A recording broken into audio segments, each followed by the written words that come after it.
Sandra Bursch watches as her grandson Gage gets a high five from Shyla, a 3-year-old labrador, as Gage's brother, Mason, watches at Bursch's home in Los Angeles.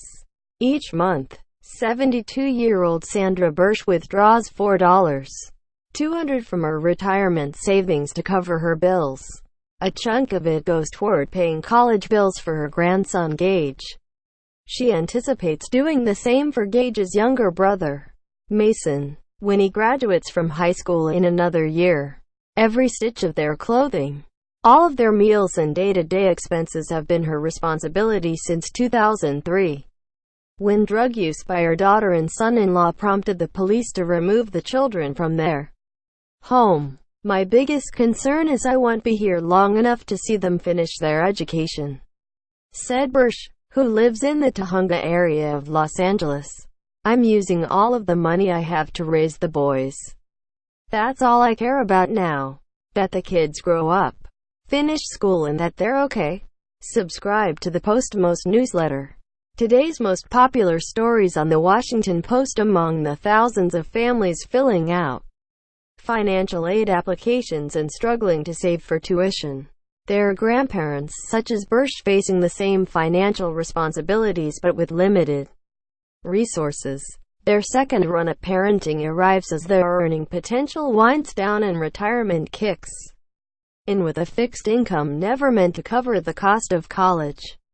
These are folks who had moved on with their life and then now emotionally, socially and financially, they have to change their mindset and get back into the parenting mode, said L.D. Ross Jr., Vice President of Programs for the District of Columbia College Access Program, a college advising group widely known as DCCAP.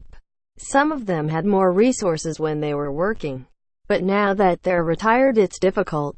It's a labor of love. For some grandparents, helping a grandchild earn a degree means spending a few more years working. For others, it is a matter of tapping into savings they had squirreled away for the next stage of their lives. Resources exist for grandparents, but some of that aid is not widely available and information can be hard to come by. Nonprofit and government organizations are stepping in to help grandparents navigate programs designed to help them with child rearing, especially as the need grows.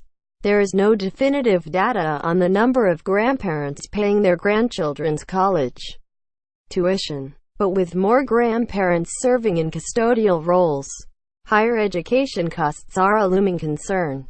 Census Bureau data shows about 2.7 million grandparents are raising their grandchildren, up 7% from 2009. A quarter of these families are living in poverty. Drug addiction and an increase in women being incarcerated fuel much of the growth in grandparents gaining custody, said Jaya Peterson-Lent, Deputy Executive Director of Generation United, a nonprofit group. She said states are sending more displaced children to be raised by relatives because youngsters tend to fare better with family members than in foster care. The trouble is, support for these families is far from comprehensive. Sandra Bursch points to a favorite photo of her grandsons, Gage and Mason, who have been her responsibility since 2003. Having a firm grasp on the support services available from the outset can affect how grandparents cover the costs of college in the long run. The federal government established grants several years ago to pay for programs that help caregivers in the child welfare system access legal, financial or social services. These programs, however, exist in only about 20 states. Nonprofits such as Generation United are filling in some of the gaps. The organization, in collaboration with the American Bar Association and Casey Family Programs, runs a website, grandfamilies.org, with information and resources organized by state. There are even colleges offering grandparents guidance. The University of Central Oklahoma, for instance, hosts workshops on applying for scholarships and on financial planning for people raising their grandchildren. The sessions were a natural fit in a state with one of the highest percentages of grandparents providing custodial care, in large part because of female incarceration rates, said Glee Bertram, a professor of family life education at Central Oklahoma. A majority of the grandparents who attended had never gone to college, so it was overwhelming for them, she said. Some didn't have computer skills to start the application process, so we had our admissions officers walk them through it. Many just needed to know there is support out there, even with a network of social services and support groups. A significant divide exists in financial assistance afforded to grandparents. Those who adopt their grandchildren out of the foster care system or become licensed foster parents often receive money from the state until the child turns 18. That financial assistance can allow grandparents to save for college, said Sylvie de Toledo, founder of Grandparents as Parents, an organization in California that supports grandparents. She said retired grandparents receiving Social Security benefits can also have a portion of that money set aside for their adopted grandchild. Bursch has saved the money she received from the state after adopting her grandsons out of foster care, creating a trust for the boys in the event of her death. The boys came to Bursch and her husband be emotionally scarred and in need of love and patience, she said. There were rough patches, especially when the boys' parents and grandfather died, leaving Bursch to care for the boys by herself. Children who have lived in foster care are eligible for discounted tuition at some public colleges and universities. They can qualify for education and training vouchers of up to $5,000 a year through the U.S. Department of Health and Human Services. But for every child who enters foster care, 20 are being raised by relatives outside of the system and without access to the benefits extended by state and federal authorities, according to the Annie E. Casey Foundation. Many grandparents step in before child welfare agencies get involved, and as a result are unaware they could become a licensed foster parent and receive financial support, and others are never told about their options. Even when they are aware of all their options, grandparents may choose to avoid being monitored by social workers. They're balancing access to a full range of financial support and other services with questions about the level of engagement they wish to have with the child welfare agency.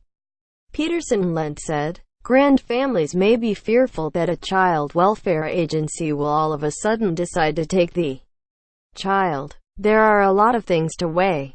Sonia Begay's 3 grandchildren, Damien, now 20, Lee, 18, and Kaylee, 16, spent 8 months in foster care before the state of Kentucky placed them with her in 2005. She said she never received any state benefits because the children did not remain in the system for long. Gage shared custody with their father, her oldest son, as he struggled with a drug addiction. She took all 3 with her when she relocated to Washington to work as a policy analyst for the Labor Department. When Gage's son was murdered in 2010, she quit her job and moved back to Kentucky with the kids. And for the next few years, the family had to live on the $3,000 a month the children received in Social Security survivors benefits because Gage could not find work. We were denied food stamps and public housing because the kids received too much money from Social Security, said Gage, 60. Who now lives in Frederick, MD. Doing all of this on my own was so hard. By the time Damien was ready for college, Gage landed a job at the Department of Health and Human Services in Washington. But Damien chose to stay in Kentucky and enter Job Corps, a federal career training and employment program. Now, he is considering a career as a pharmacist and looking to enroll in a tribal college. Because he and his siblings are Navajo like their grandmother and father, they can qualify for grants, scholarships or tuition waivers at several colleges and universities. Navigating the higher education system can be overwhelming for grandparents who have gone years, if not decades, without having to help with applications and financial aid forms. Reaching out to high school counselors is vital, especially when filling out the free application for federal student aid, known as FAFSA, said Ross, from DC CAP. The federal government and colleges use the application to grant students access to more than $150 billion in grants, loans and work-study money. One of the problems grandparents face with the FAFSA is figuring out who should be listed as the parent on the form, Ross said. Most of the students his advisors encounter who are living with their grandparents have not been adopted, which means they must include the tax information of their biological parents. That can be difficult for students whose parents are incarcerated or otherwise not in the picture.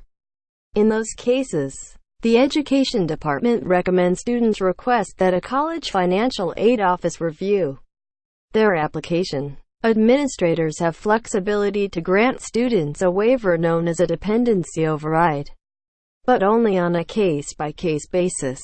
Schools are under no obligation to offer the exemption to students whose grandparents are their legal guardian. Bursch's grandson Gage did not qualify for financial aid to attend Los Angeles Valley College because of the income she draws from her annuities, she said. He was, however, allowed to register for classes early and provided counseling on campus because he was in the foster care system. To keep costs down, Gage chose to live at home while pursuing an associate degree in kinesiology.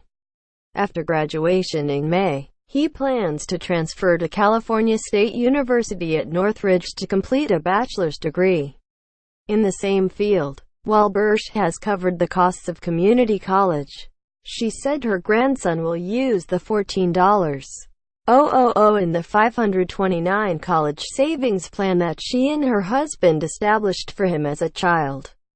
The savings plan allows families to invest without the earnings being taxed, so long as the funds are used to pay for college expenses. The money, she said, was not enough to pay for 4 years of college, but it will give the boys a chance of graduating without a lot of student debt. I'd tell everyone now to go talk to them at the college and find out what they can do for you. I'd know to do that, Bursch said. I wasn't aware of what was out there, and I suspect many grandparents are in the same position.